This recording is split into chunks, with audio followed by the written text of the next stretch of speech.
Hello and welcome to episode 35 of the Critical Twits gaming podcast, where today we'll be pitching our ideas for Brexit, the board game.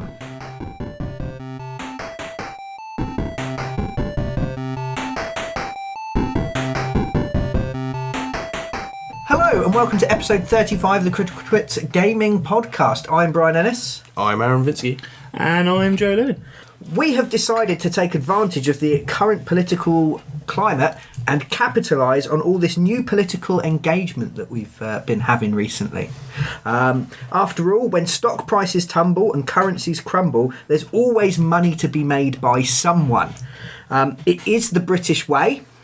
It's usually foreign countries that we pillage and destroy in order to take over their natural resources and money. But I think it's really great that in this modern era, Britain is really pushing ahead and being a world first in fucking itself so that it can exploit its own misery. Yeah, I feel we've given this our previous MO of let's go in there, let's steal their things and fuck with all of their stability over to America. That's their project now. Yes, yeah. We have taken this newfound freedom to strive forward on our own. Well, what I think is really good, we used to go to foreign countries and sort of take over, but now, after reading the Daily Mail and the Daily Express for the last 3 months, all the foreigners are over here, so it actually makes sense to pillage our own country for what we can make out of it. Yes, yeah.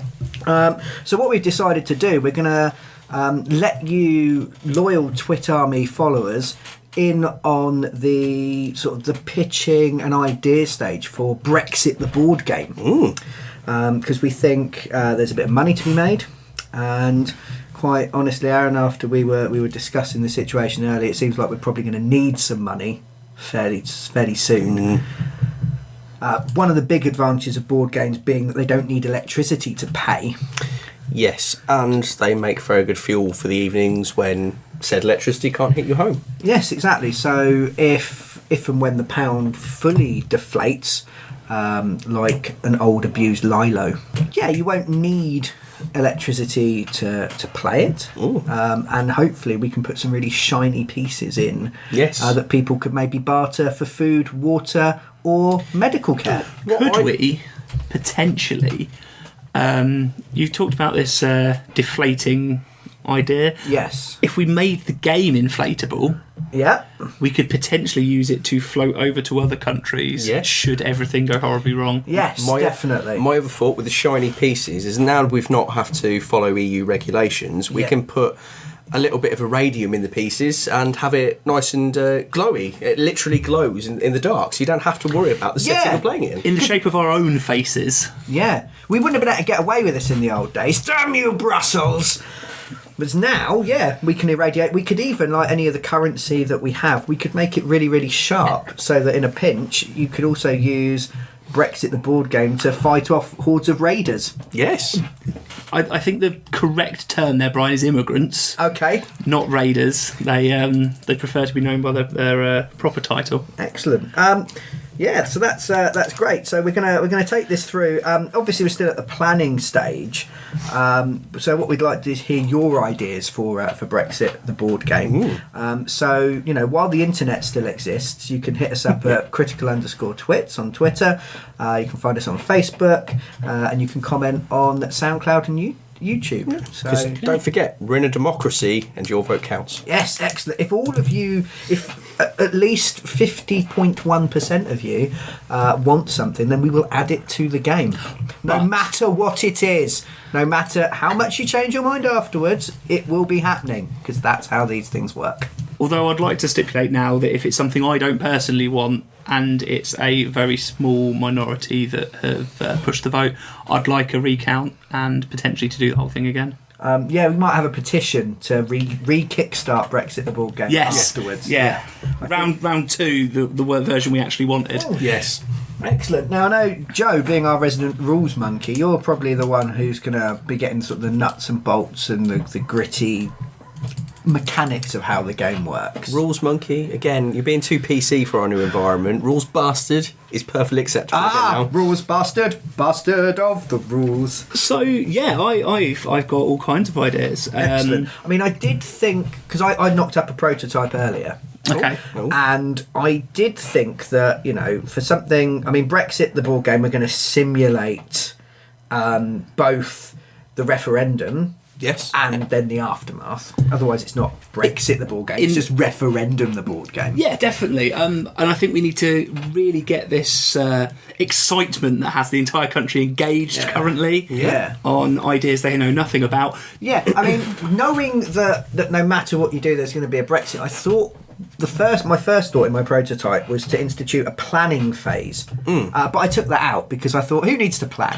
You don't need to plan ahead. But each individual player will need to finalise their own political, their parties. I assume every player will play a party. Yeah, that would make sense. So we would have a party phase.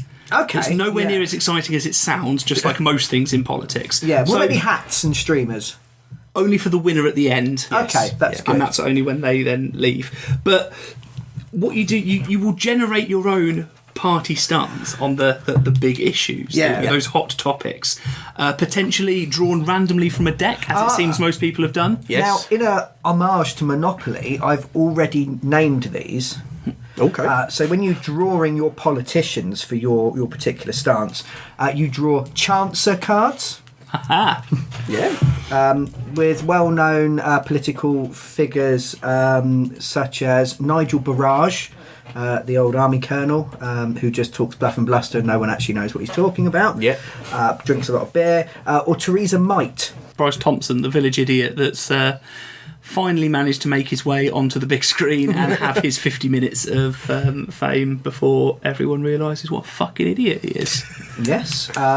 You could have David Cameron and his cabinet of pigs. Yes. Yeah. All intimately known by him. Yes. I think that's enough. I think this is going to be. Yeah. I mean, So- how many players are we going to have in this board game? Well, you'd think there'd be remain and leave, but actually, I think within each side there should be separate camps that aren't allowed to talk or formulate strategy I together. completely agree. Yeah. I think this will be a 2 to 4 player game. Yeah. So you can either just have remain versus leave, Yeah. or you can split the remainers, split the leavers, and have everyone at each other's throats throughout. Yes. Yeah. Excellent, sounds good. And we need a halfway point swapping of sides. I think alliance switching and side switching is definitely on the cards. Yeah. Whether literally, hopefully. whether you want to do it or not, sometimes. Yes. We start with this phase where you generate your party and you go, okay, apparently we hate immigrants and want to restore this, but also you might get a massively conflicting idea. Yeah. Like, we want to close the borders, but we also need people to sort the mess out that we're going to create, so we're going to have to hire other people in from abroad to potentially Or you fix want these to problems. close the borders, but you also want access to the common market that dictates you must keep the borders open. Yeah. And what I'm thinking there is maybe some kind of hidden objective card where you keep some of these secret, Yes. so that other people don't actually know until after you've voted. Now- so it's kind of like a twist. It's like, you thought this was happening, but actually, bang. A bit like Dead of Winter, where you go, I'm the betrayer. It's like, actually, you're not getting anything that you voted for because I've got this secret Some of the objective. things that I've got down, I have noted down. Hidden agenda cards are exactly my first idea when this came up. Yeah. So one of which could be you have to resign at the end, even if you won. Yes. Is that the shit oh shit I didn't think this would work card? Yeah. Yeah. You have to play with all of your objective cards face down. Yeah. Okay. To simulate the fact you don't actually have a plan. Yeah, that's good. That's good. And that actually, that helps replace the planning phase that I had already discussed. Yeah. Well, I Yes. think that there's my second phase would be the what I've termed here as the lies phase, where Okay. everyone sits there and promises a bunch of stuff. So we're going from like a card game now to sort of like a bluffing game. Potentially, these bluffs could come on cards as prompts, or it could just be you just make up whatever shit comes onto your head. Yeah. You shout at people until they agree with you. Are we saying we can be kind of called out and then the cards have to be revealed, and you could be shown. No, in the I've second and definitely third got the stage. card here that states that I don't like immigrants. Yeah. No, you don't, because your family are immigrants. Or any other kind of bullshit. Oh yeah, when we because we did have a go at this earlier. That was the one you got with Nigel Barrage, wasn't it? Yeah, definitely. Yeah. It's like his conflict card or whatever it was you'd come up with was it kind of didn't work, did it? No, to be fair, it hadn't been thought through at all. Yeah. And probably should have just been taken out at the beginning. But I like the way that this drawing of cards. I mean, it simulates the way that really political issues aren't exactly cut and shut, are they? Well, yes. There's quite a lot of depth there, and there's like a lot of replayability value, especially if you have a team petition at the end and everyone decides they want to do it again. Yes. Yeah. So I thought during this, well, again, one of your hidden agenda cards, if you're going to move into having this lies phase, no, I think these potentially could be cards because I think you could score points on how much you've actually managed to implement of the things you were lying about. Yeah. And one of your hidden agendas could be that you're not allowed to actually implement a single thing that you have promised. Okay. Yes. Yeah. So I think that's like the trump card almost. Yeah, this is it. So yeah, I quite like this idea of a lies phase. It seems to be a massive point in any political undertaking that seems to go on. Yes, certainly. Yeah. You rile up the people, you try and gain votes. Now, I think in this, votes should definitely be the currency that we're dealing in. Yes. And I think you can spend votes to simulate how you will completely write off certain people that would vote for you to achieve more things later on. So yeah, you might be able to spend your... You lose some votes by playing your Hate the Gays card. It might cost you 4 votes to play that. Yes. But at the same time, later on, you can cash it in for intolerance, which gives you an extra 10 votes, perhaps. Yes. Depending on if other things have... so more generic hatred seems to benefit you a little bit more. Yeah, I think as it shows how it's such a driving force that if you can just make people hate something enough, even if there's no real reason behind it, or actually you're making them hate something that's good. Well, if we're going to be having cards in the hand, Yeah. I think there should be some kind of like counteraction type section in that. Yeah. You play a card and then things need to... A bit like in Spartacus, where you're sort of fighting, and then you've got like that intrigue phase, and you go, "Haha! No, I have stabbed your thing." Yeah. So you can play the fighting the forces of communism cards to counteract the intolerance. Oh, where you immediately blame the left for everything that's happening. even Which though you it's not literally their fault. point to the person on your left and you blame them. So it can only be played on the person on your left. Yes. Genius. Yeah, that's I like good. that. That's good. And of course, you must refer to the person who is furthest to the left of the group as a dirty socialist. The game will come with a dirty anorak for them to wear, and a set of unenactable principles for them to try and follow and fail. Yes. Does the person sat on the far right perhaps get some kind of top hat and monocle to simulate quite how much of an evil villain they are? I kind of was imagining a more of a wig type thing, like a blonde wig that kind of just flops over your head That a wouldn't little bit. quite fit on anyone's head properly. Yeah. If we did a historical expansion, we could introduce a range of rightmost moustaches as well for people to wear while they play. So you're already thinking of the... I've got a lot of ideas for expansions, actually. I'm thinking they could be Kickstarter goals. Yeah, definitely. Because there's nothing quite like promising people the world and then adding the moon on top just in case. What I quite like as well is I quite like asymmetric games where people are playing, like, it's different to be on different sides. It adds replay value, it simulates the real world more.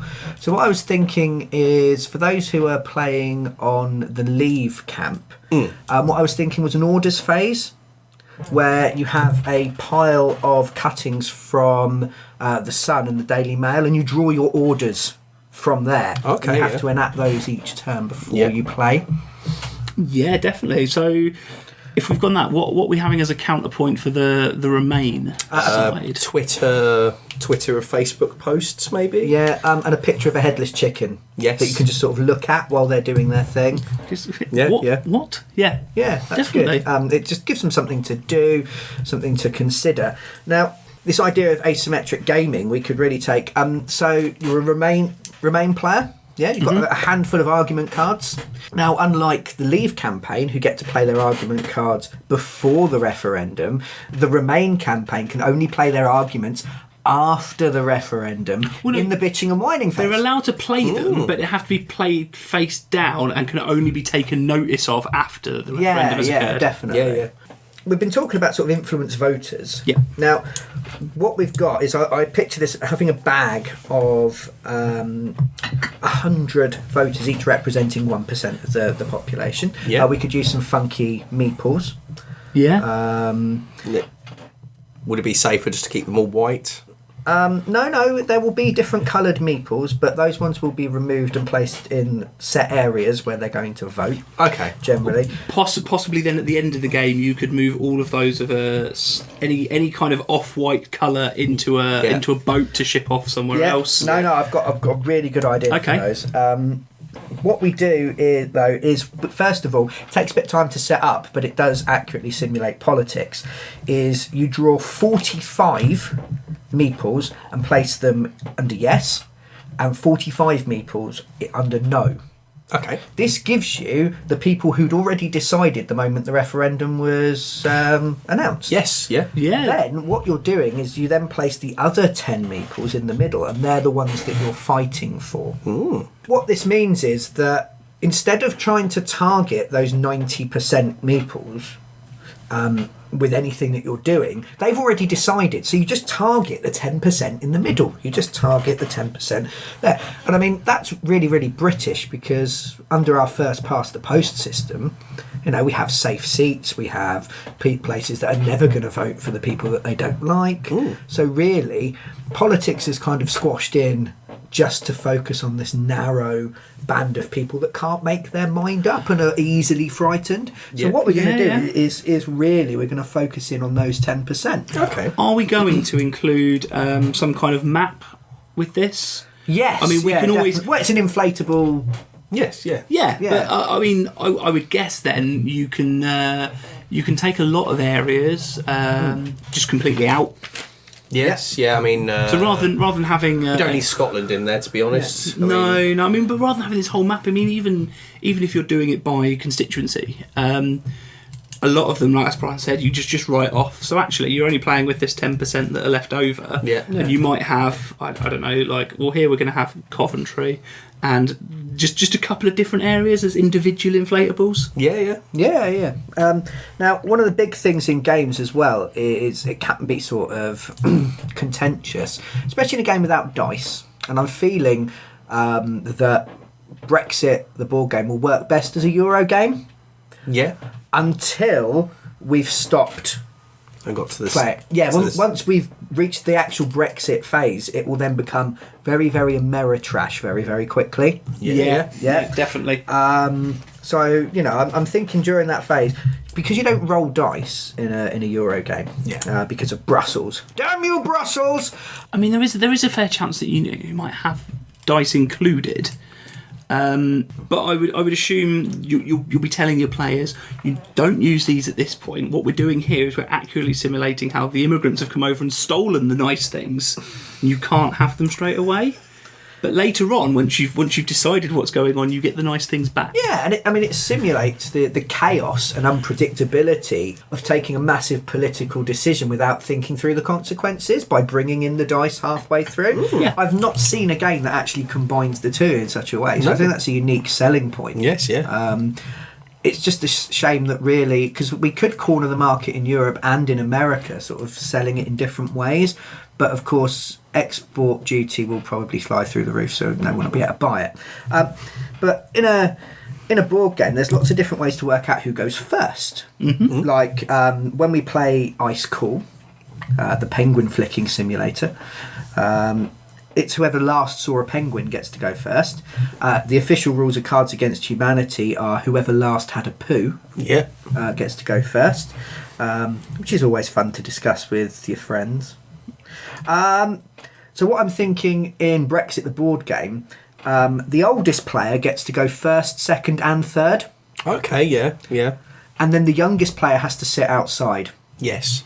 Yeah, potentially. I think you might be able to work in a system of terrible life choices. Yeah. Whoever's made the worst life choices gets to go first and have more say. Yes, yeah, that could work too. Although I do like the older player getting that advantage. Yeah, The younger player can still interact, but it's only by occasionally shoving a small card through the door. Just that can be ignored by all the rest of the players. they it just builds up on the other side. Yeah, they have a little sheet of scrap paper and they can write requests and notes and just sort of push it through the door, but no one has to listen to them. Yes. Especially if you play but I'm doing it for my grandkids card. Because why would you listen to young people when you're taking actions for your grandkids? Oh yes. Well, you obviously know better than them as well. You've had all this experience and all this time to build up the hatred and the intolerance, and so you might as well be putting it to use. Now, in the event of a tiebreaker, I'd like to include a little bit of litmus paper, because I think the bitterest person should go first and have the biggest say. Okay. Yeah, including a small stack of. It will also come in useful for testing the purity of your drinking water. Yes. Yeah. Once capitalism has been freed from the shackles of EU bureaucracy, damn you, Brussels, and can sell us whatever the fuck it likes in whatever kind of container next to an obscenely bent banana. Yes. Which we will finally be able to buy in bunches bigger than 3. Yes, because I generally, we're having a bit of fun pitching a board game, but it has really upset me that if I've ever wanted to eat more than 3 bananas, I've had to make multiple trips to the shop. Yeah. Now, it's a bit like paracetamol. If you eat enough bananas, you will die of potassium poisoning. Yes, yeah. So I can understand why it was put in. But, we're grown people. There's no such thing as children in Britain. We don't need to help protect them. Well, no. If they're stupid enough to eat 426 obscenely bent bananas, well, that's their own fault, and we'd be a better country without them. Are we allowed bananas anymore? Yes, but they're going to cost an absolute fortune to import. Yeah, so you're only going to be able to afford probably one now. Yeah, it'll be like after the Second World War, where they gave kids oranges and they bit straight into the skin because they didn't know what they were anymore. I mean, surely this country's that great we can grow our own. We don't need other people to provide what's really good things, is, do we? I mean, we can include some of this in the post-Brexit phase. What I'm starting to think of as the unfettered capitalistic destruction phase. I was just going to call it the apocalyptic phase at the end of the game, but yeah. Is that before or after the regrets phase? And the 10-minute whinge? I think halfway through you split into the regrets phase. Once you've started the apocalypse phase, everyone gets a chance to voice their regrets. No, I think what needs to happen is the board needs to come with a particularly sharp saw, so you can literally cut the playing surface you're playing on in half. So the ones who are on Remain or on Leave, Remain can then sit on one side of the table having their 10-minute whinge, 10-minute whinge phase, and then the Leave voters can have their 10-minute regret phase. Yeah, definitely. I mean, and actually, again, this freedom of regulations means that including such a potentially dangerous object within a board game is probably just going to be fine. Ooh, yeah. Because we make our own rules now. Exactly. Yeah, definitely. Well, that maybe needs to be included in the game. We need a... At the end of the game, if you won, you can change any of the previous rules to suit you better. Yeah. Yeah, definitely. What I'm thinking as well is, I mean, we talked about the orders phase for the Leave voters.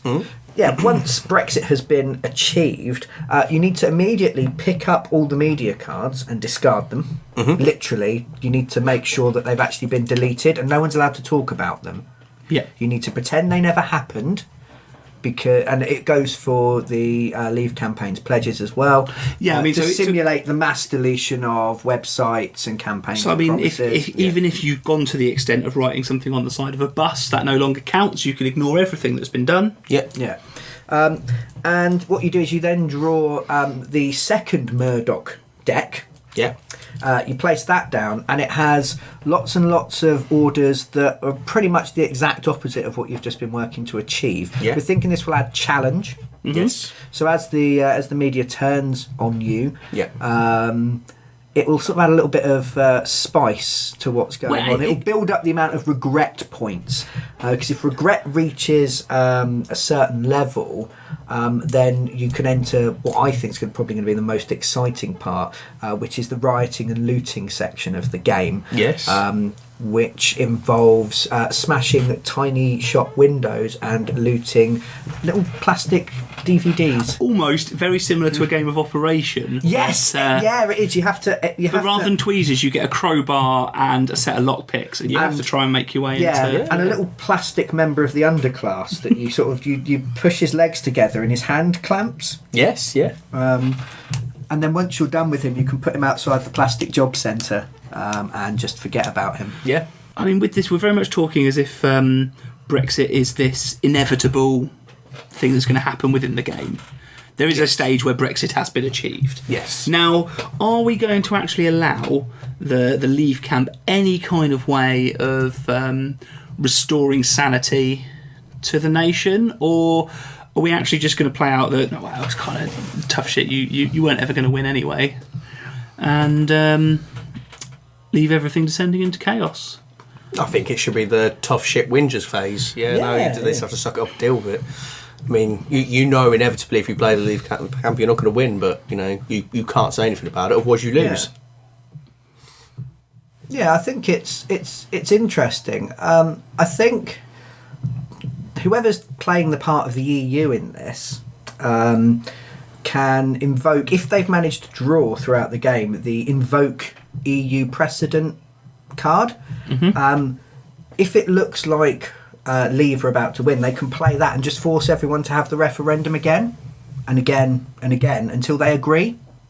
It's what I like to think of as an Irish subclause within the game. Okay. If Leave manage to win, what we need is a tiny canister of petrol and a single match that ships with the game. What you do is you pour it all over the board, set it on fire, and that's how you win. But the person who lights the match is the person that loses. The Leave players have to resign as quickly as possible until there's only one left. Yes. They all then win, but the one who actually has to flick the match is the one that loses. Yes. Because they'll be remembered by history as the person that set the fucking country on fire. Yeah. Definitely. I mean, are we going to, for Team... I mean, obviously, at this point, playing on Team Leave sounds so much more exciting. You get to watch the entire country burn. Yeah. You get that vicarious thrill of saying things that you haven't been allowed to say for years and years. Because damn you, Brussels! But, I mean, are we going to include, like, tiny, maybe inch square fire blankets passed out, one to each of the Remain side, to possibly try and quell the flames? Is quell the right word? Yeah, quell the flames. Flames, Good. What I'd quite like to do, though, is to secretly soak them in paraffin so that their attempts to try and put things out only make things worse. Yes, yeah. I did have another thought. You know, we've got the 45, 45 and 10 meeples. Yes. What we actually need to simulate young people.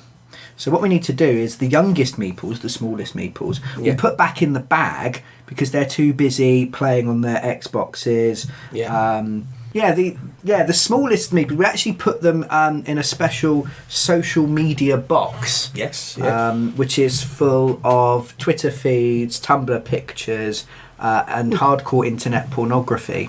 Yes, yeah. Where they're slightly sheltered from the fear and the rage that the other meeples are going through. But they don't vote. No. That's the key thing. Well, they're not inspired to. No. If you do really, really well, if you make a really, really good cat meme using a selection, we could probably collect the pictures, you know, like in Tokaido, where you visit things. You could visit, like, catteries and patriotic locations as you move around the country. RSPCA showers. Yeah, definitely. And create a cat meme. And if you can push the cat meme, once you've got the little pieces together, into the social media bubble, and a single youth photo will fall out and you can place him where you like. What I think might be important for this box, though, is once the campaign's finished and we're into the Brexit phase, it needs to...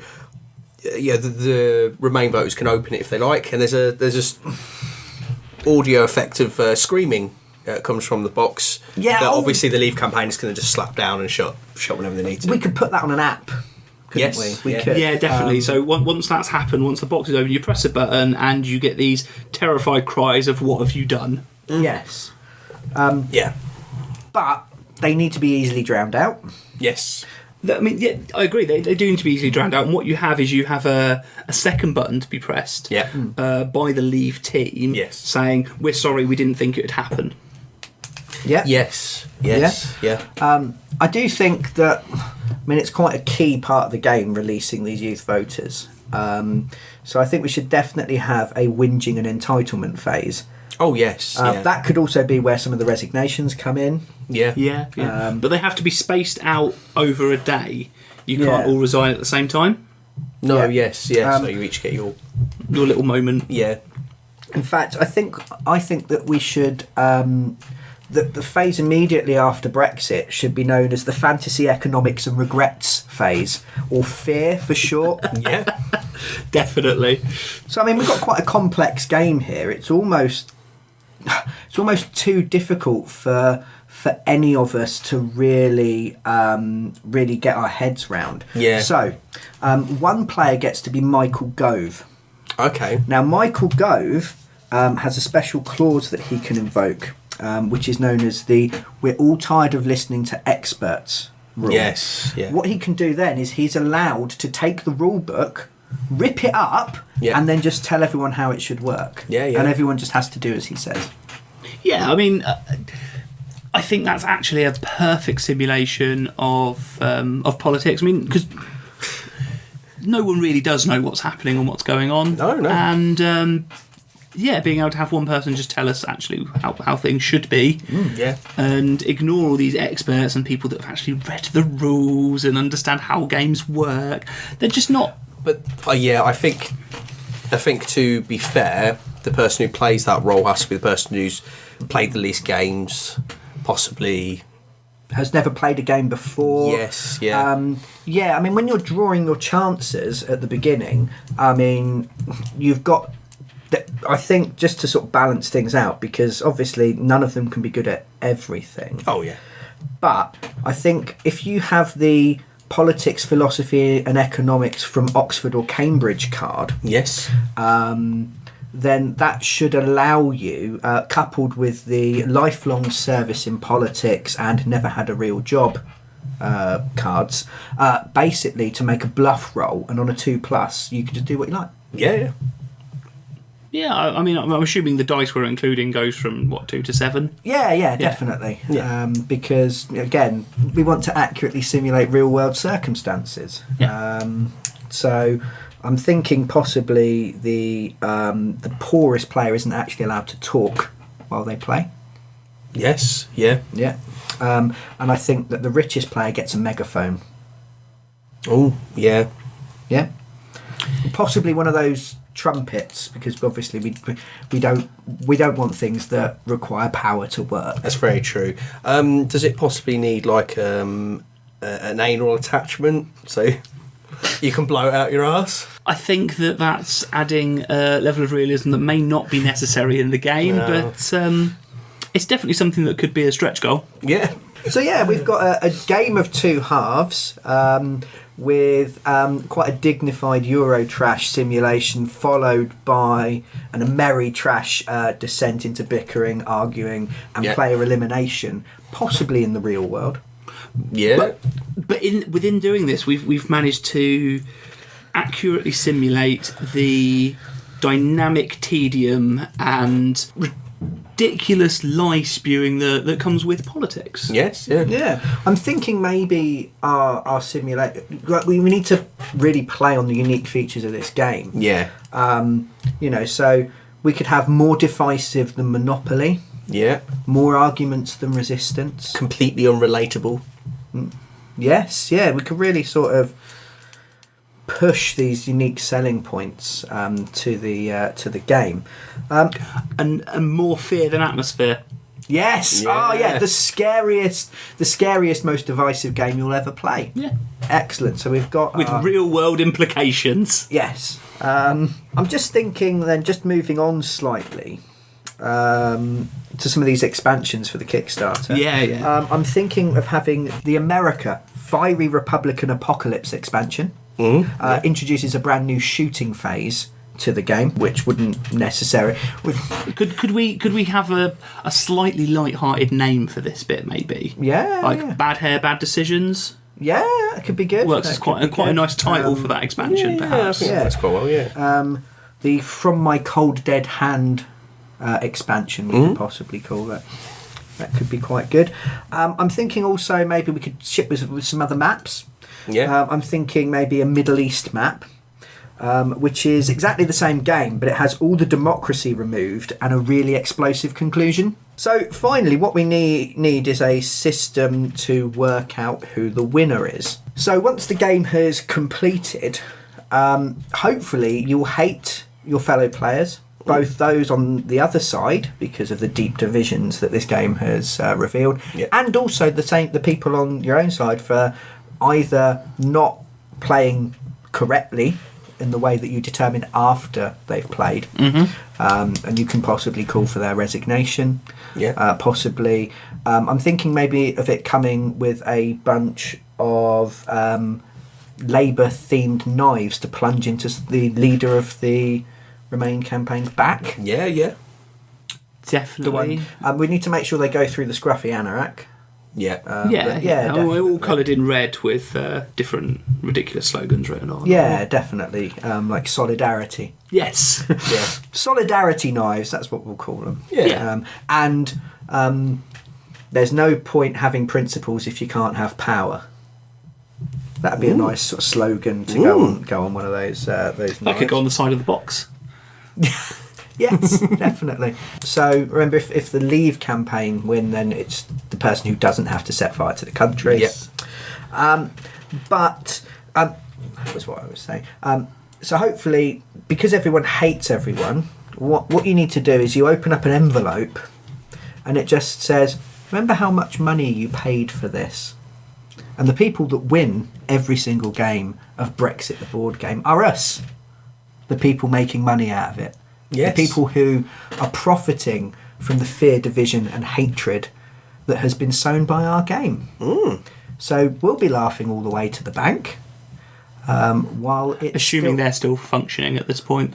So we'll be enjoying all the profits from the Kickstarter in the Cayman Islands and not paying any tax, while you are left fighting amongst yourselves in a room that smells of burning country.